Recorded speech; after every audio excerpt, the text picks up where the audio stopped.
Bonjour ou encore bonsoir, ça dépend de l'heure que vous regardez cette vidéo. Je suis Madame Norsan Jeff Tierlin. Aujourd'hui, je vais vous dispenser un cours de biologie. Je vous demande toute votre attention. Dans notre cours de biologie d'aujourd'hui, nous allons voir ensemble le plan du cours. Nous allons voir le mode de déplacement des vertébrés, c'est-à-dire chez les poissons, chez les amphibiens, etc. Mode de déplacement des vertébrés.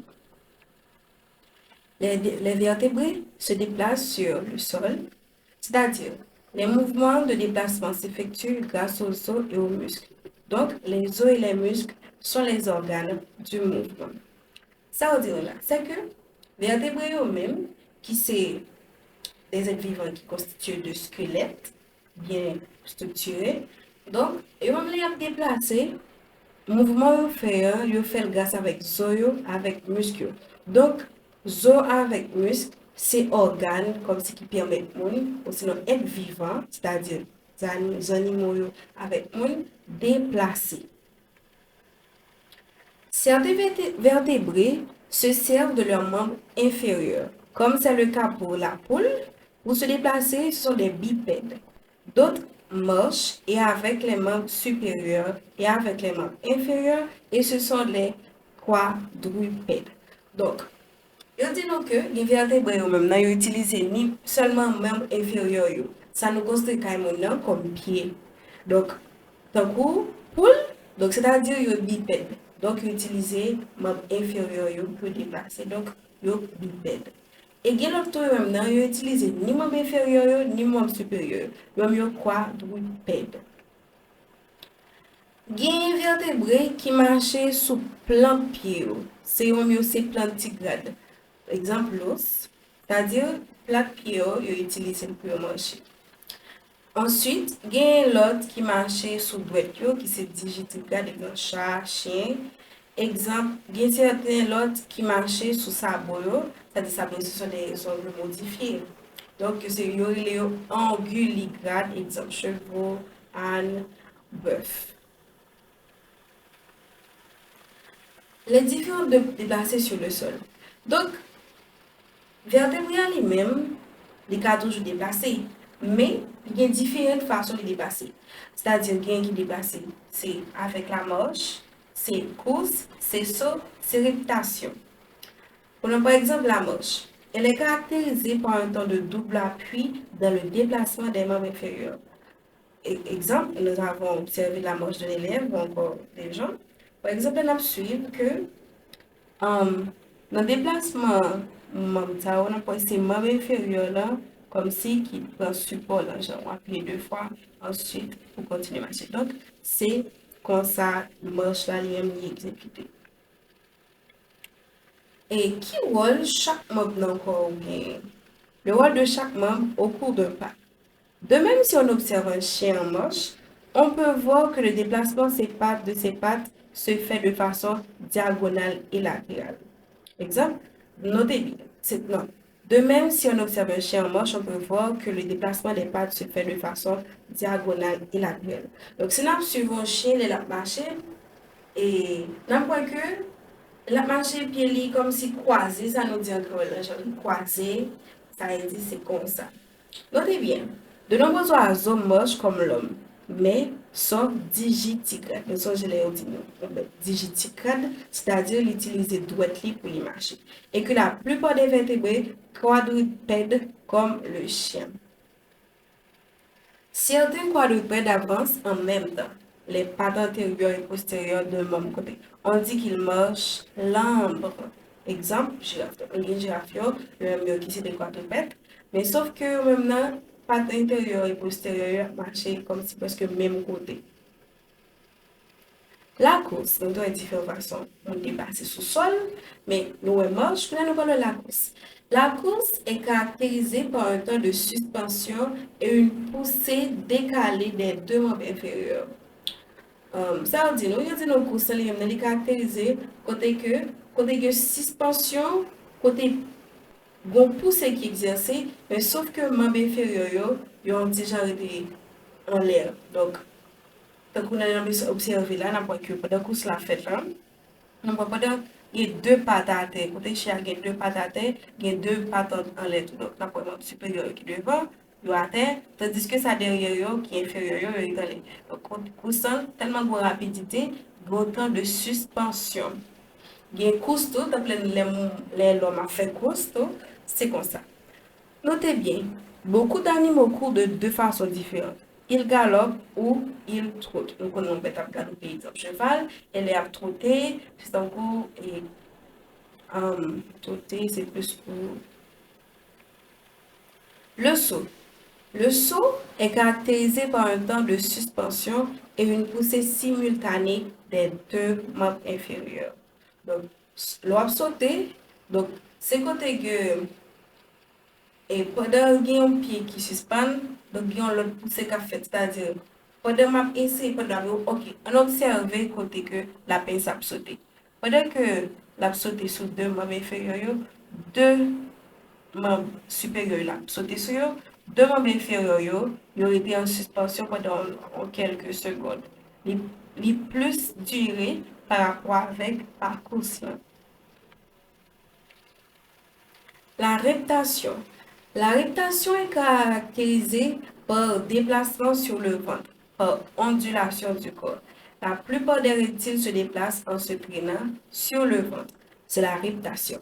Le ventre repose sur le sol et le déplacement se fait par ondulation.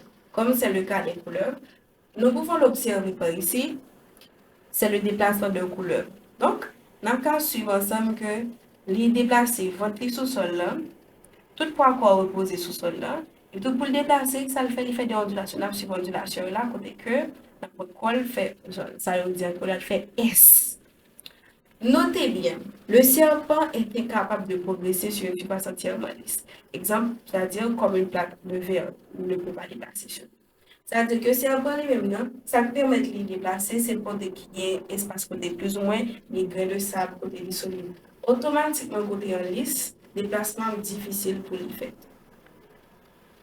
Les vertébrés se déplacent dans l'eau. Nous devons premièrement le déplacer sous sol là. Et sous sol là, nous devons côté que il y a différentes façons de déplacer sur sol.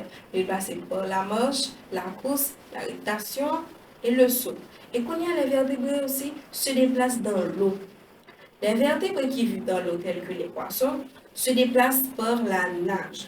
Pour se déplacer dans l'eau, les poissons ont besoin des organes adaptés à la nage. Ces organes sont les nageurs. Les poissons possèdent deux types de nageurs.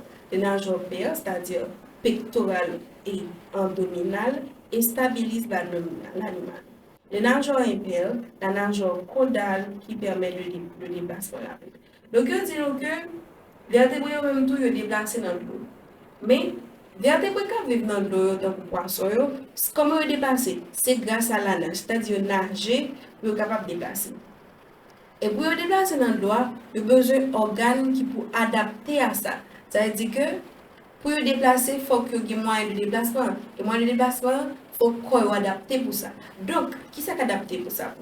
Donc, ça a besoin d'un nageur. Des nageurs paires, des nageurs caudales, et puis des nageurs impérieux qui permettent de déplacer. Et nageurs caudales, permettent de faire un déplacement qui est plus rapide. Les nageurs anales et dorsales qui stabilisent aussi le poisson. Les poissons possèdent une ligne latérale qui les renseigne sur tout fait anormal dans l'environnement. Donc, il y a des nageurs anales et dorsales qui stabilisent les poissons. C'est-à-dire, il y a des nageurs qui observer là, on peut avoir différents types de nageurs là, côté nous là. Nous avons comme si une nageur dorsale là, c'est-à-dire qu'il y a une stabilité là, on a le droit, soit pour ne pas pencher trop. Les vertébrés qui ne vivent pas que dans l'eau. Autant que les poissons, il existe des vertébrés qui peuvent nager. Exemple, la grenouille, grâce à ses pattes palmées, il pousse l'eau. Le canard qui flotte sans effort grâce à ses pattes palmées. La tortue, dont les quatre membres sont transformés en rames. L'otarie, un mammifère vivant essentiellement dans l'eau. Ok. Nous disons que, autre que poisson, il y a l'autre vertébré qui can nager tout.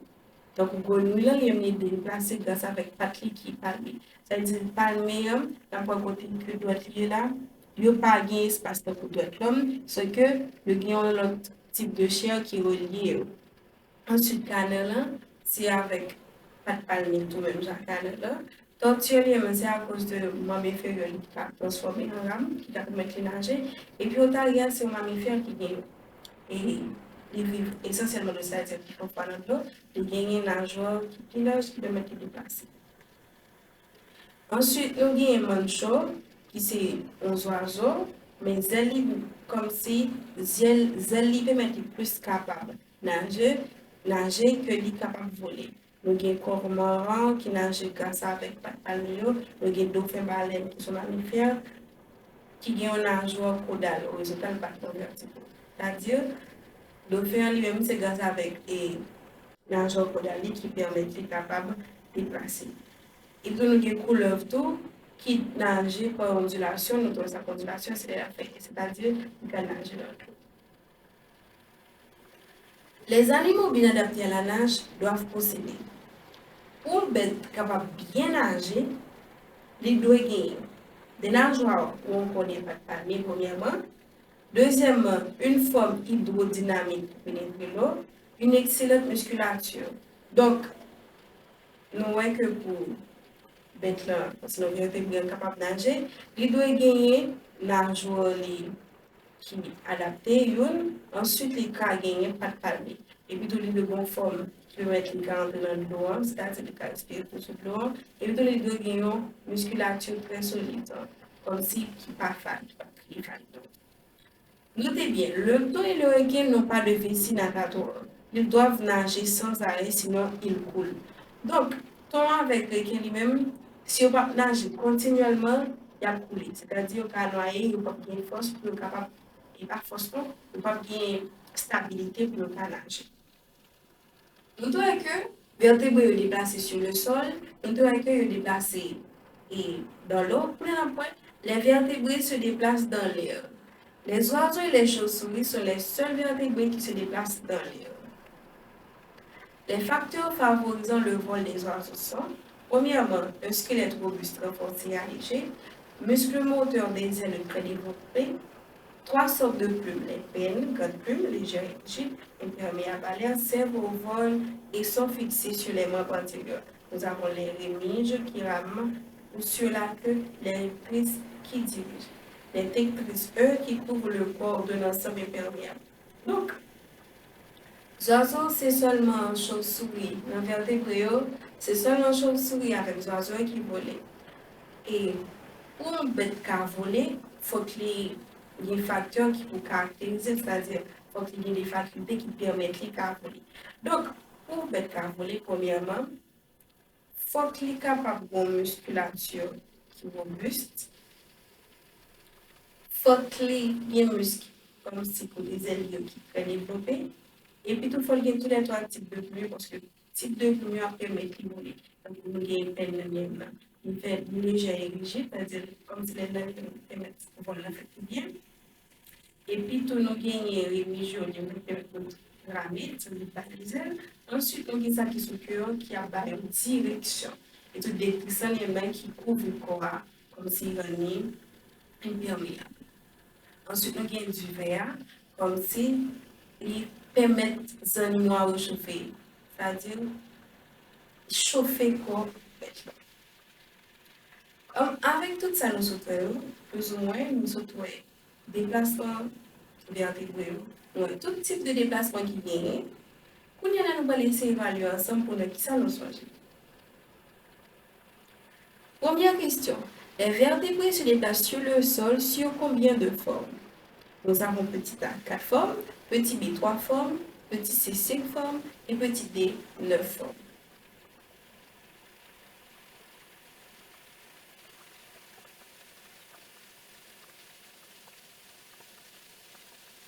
C'est bien.